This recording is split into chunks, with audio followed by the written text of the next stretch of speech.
Sometimes you get an update or DLC for a game that breaks it.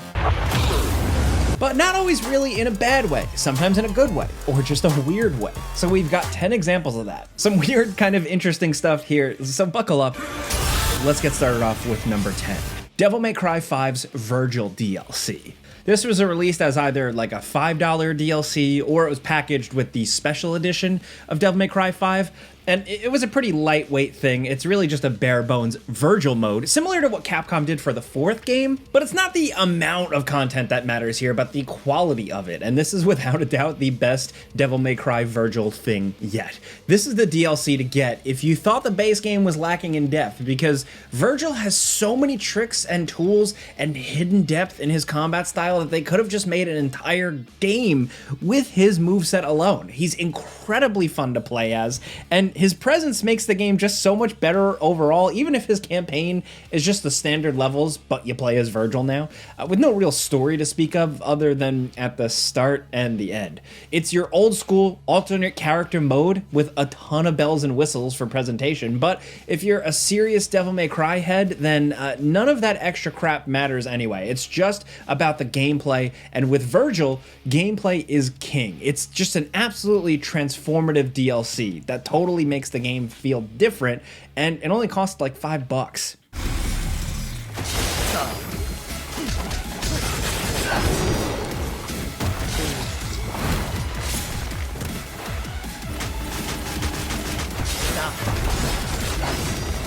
And speaking of Devil May Cry, are you like us here at gameranx? Are you like me as a young boy playing Devil May Cry and becoming an insufferable video game fan forever, where the only thing that occupies your mind is video games day in, day out? If you're like that, if you're like us, consider subscribing if you haven't already. It helps us. Thanks. Anyway, let's move on.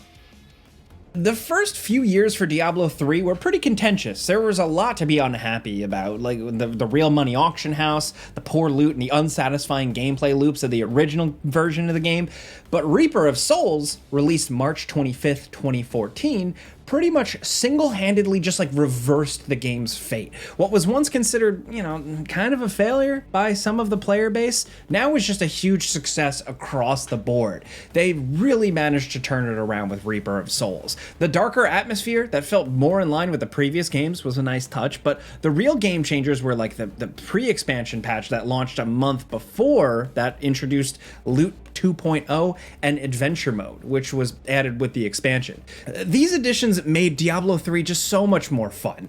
Loot was more varied, more interesting. Adventure Mode made it just easy to just pop in and play the game without having to wade through the story mode again and again. Progression was improved, the difficulty felt better. It was just an all-around better game because of this DLC expansion and update. Before Reaper of Souls, Diablo 3 was a bit tedious, kind of dull. It lacked the replay value. It didn't quite have the full sauce, which is a problem for this type of action RPG. Half the point is playing the game over and over again on higher difficulties to get better loot. Now, the game is actually fun to play. Look, you can argue Diablo 3 will never be Diablo 2. Look, it's a very different game, but still, these updates completely broke what was the original Diablo 3 for something way better, and we're grateful for it.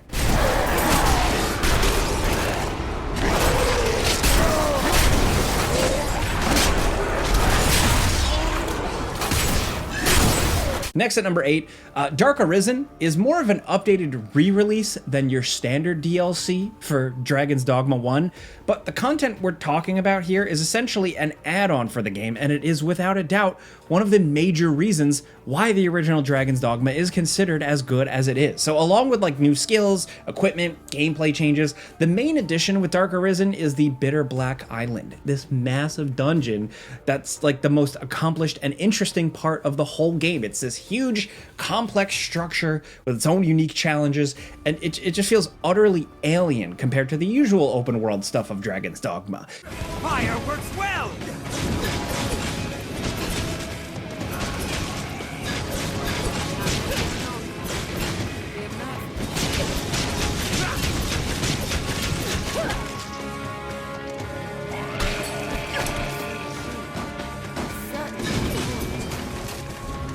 Instead of being sprawling but mostly empty, like the open world of the base game, Bitter Black Island is dense and like intricate, with some of the best level design and monster encounters of the entire game. It's just this tight, really carefully designed dungeon crawl, and it's extremely well done and just plays to the game's strengths. The lack of a Bitter Black Island or something like it in Dragon's Dogma 2 is actually a serious mark against the sequel, and why it is considered inferior among some fans of the series compared to the original. Dark Arisen took a game that was interesting but flawed and cool and just elevated it in a big way with its one really good, really long dungeon.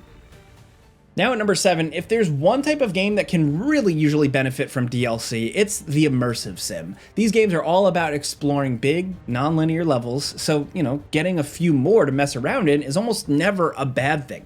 Usually, add-on content for these types of games ends up feeling a little half-baked or unsatisfying, but you cannot say that about the DLC for the original Dishonored, which managed to jam in 4 new excellent additional levels that expanded the world and give you a really fun character to play with as the leader of the assassins.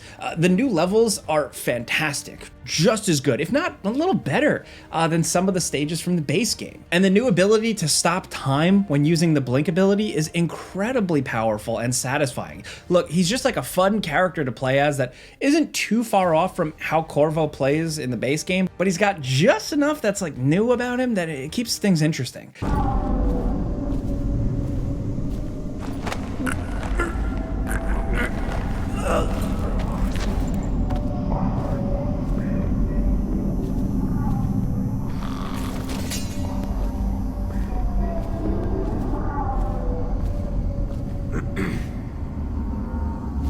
I cannot understate just how good some of these levels are. The Draper's Ward in particular is really like a sight to behold. Just excellently designed and really complex. You can see some of the ideas that will go into one of the best levels of Dishonored 2 here. There's a lot going on with all this, and the fully new stages are what really matter, and they're all really good. The Knife of Dunwall and the Brigmore Witches DLCs kick ass.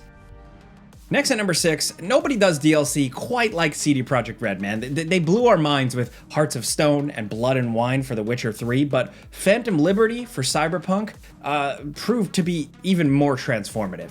It managed to completely reverse the reputation of Cyberpunk 2077. It was like the nail in the coffin on fixing all that shit. It really cemented opinions that this game is good. It just was a mess when it launched in 2020, but now finally I think we can close the book on that. It took a long time. It took 3 years of updates and stuff, but they actually turned things around. You can't talk about Phantom Liberty without mentioning Cyberpunk 2.0, the huge game-changing update that launched just ahead of the expansion.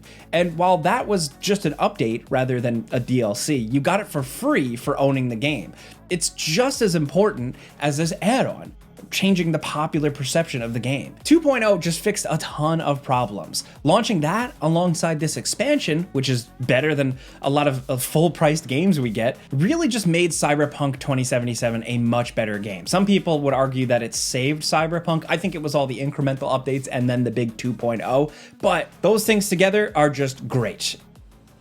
Now at number 5, JRPGs are usually pretty allergic to DLC, or at least DLC that's actually worth a damn. Sure, they'll give you a lot of worthless item packs and cosmetics, but full story expansions are usually pretty rare. But when we get them, they're good. Inexplicably, the Xenoblade series has gone against the grain by releasing consistently excellent DLCs for their games, which don't just expand the story, but often introduce like experimental new gameplay systems that actually build off of what they learned making the base games. Their first major attempt at DLC came with Xenoblade Chronicles 2. The DLC for it, which was also released as a standalone game, is a prequel, and it simplifies some things. It keeps its prequel story very focused and tight and straightforward, and jettisons all the junk that kind of got in the way of some of the fun of the base game.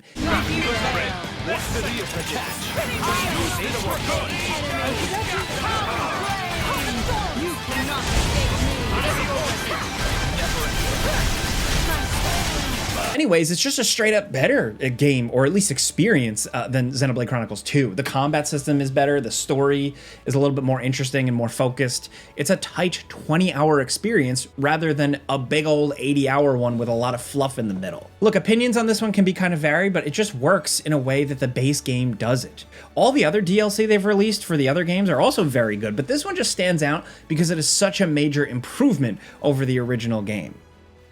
Next at number 4, let's talk about BioShock 2. When this initially released with Ken Levine and Irrational not behind it, you wanted to write it off, but actually it turned out to be pretty decent. But the DLC, Minerva's Den, is great. Where the second game felt like sometimes it was kind of struggling to justify its existence, Minerva's Den feels like a natural extension of the themes and ideas present in the first BioShock. It's also just an interesting location in its own right. It's got a story you'll actually care about, it's fun to explore, and the new weapon it adds is actually a lot of fun. So as far as DLCs go, this is on the smaller side compared to a lot of stuff we're talking about on this list. It's essentially equivalent to in size to something of like, Fort Frolic from BioShock 1, but it works for what it is.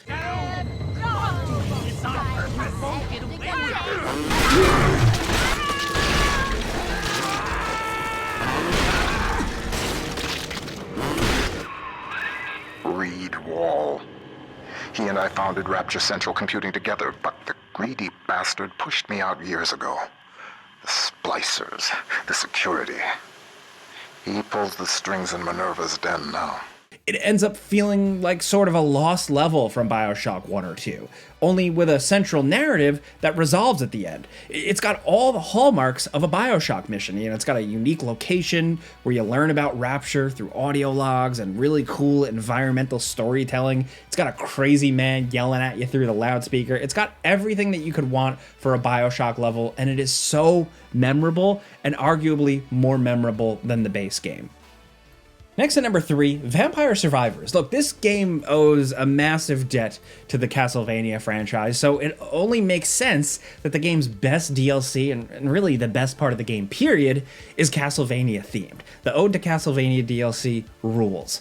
Vampire Survivors was always great for these good gameplay sessions, but some long-term goals wouldn't hurt, and that's where the Ode to the Castlevania update comes in. Instead of dropping you into an endlessly repeating empty field where you endlessly blast monsters and stuff, this $4 little DLC gives you a massive map to explore, where you can uncover secrets, unlock shortcuts, and slowly reveal a massive cast of characters to play as. You can really see how much the developers love and just respect the Castlevania series here. It's full of Easter eggs and references and adds so much amazing music that it could have been a standalone game.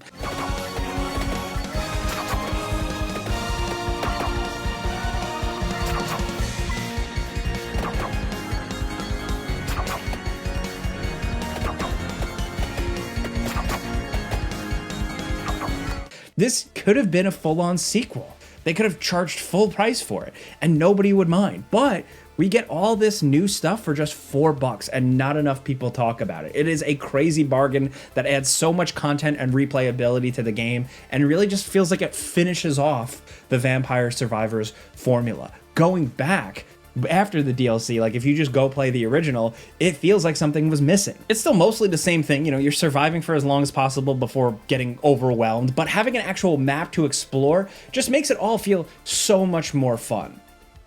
Now down at number 2, Grand Theft Auto 4 Episodes from Liberty City. Can we get this Rockstar back? The Rockstar that would release not just 1, but 2 huge single-player expansions to their game. Yeah, I know a lot of people aren't playing GTA for the story, like we're just a bunch of old boomers now, I don't know. But for people like us, like people who appreciate Rockstar's style of storytelling and characters, Episodes from Liberty City was like a revelation, man. You had to be there. In classic Rockstar form, these expansions weren't just more of the same. They were highly ambitious games in their own right, with new gameplay and systems associated with both. Lost in the Damned may have doubled down on the gritty misery of the base game, but then The Ballad of Gay Tony is an entertaining highlight of the entire GTA saga. It's like this madcap series of increasingly insane missions that are some of the best ever made by the studio, all wrapped up with a story that's hits just about the perfect tone you want for these games. It's goofy but serious enough to have some actual stakes, with some over-the-top characters alongside a relatable protagonist. It feels like a stepping stone from San Andreas, a natural progression.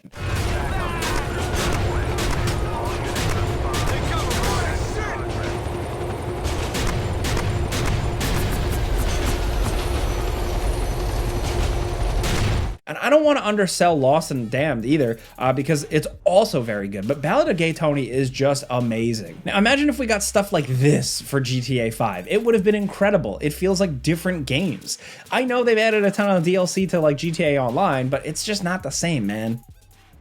Now at number 1, Neverwinter Nights 2, Mask of the Betrayer. This is one of the strangest expansion packs ever. The main game is mostly met with a big shrug, even from some hardcore, old school RPG enjoyers, but Mask of the Betrayer is another story entirely. You have to have the base game to play it, but it is far superior to the base game in just about every way. This is the game-breaking expansion that just blows everything else Neverwinter Nights 2 out of the water. It's just operating on a way higher level, man, which is impressive given that both were made by Obsidian.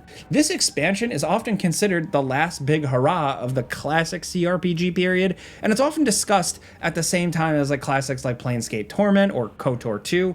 That's the sort of company this game keeps. Not the base game, just the expansion. It's not even a standalone story. It continues directly from the ending of the base game, so you probably shouldn't just skip to this DLC if you want to have any idea what's supposed to be going on. But in this one instance, like, it's where I'd say slogging your way through the standard game is worth it, simply because of how good the expansion is. At the end of the day, though, this is still Neverwinter Nights 2 with all the jank and bugs that entails, so it's not a journey for someone with only a casual interest in these types of games, but still, this is an excellent expansion that elevates this otherwise okay RPG to something way, way cooler. But those are 20 DLCs that broke video games. Things that really transformed or changed up or tweaked main experiences or just one-upped the base game. There's a lot of cool stuff to talk about. We could definitely do a part 2 of this video, so let us know your suggestions in the comments. If you like this video, clicking the like button helps us out. We really appreciate that. And if you're new, consider subscribing because we put out videos every single day. But as always, thanks for watching, and we'll see you guys next time.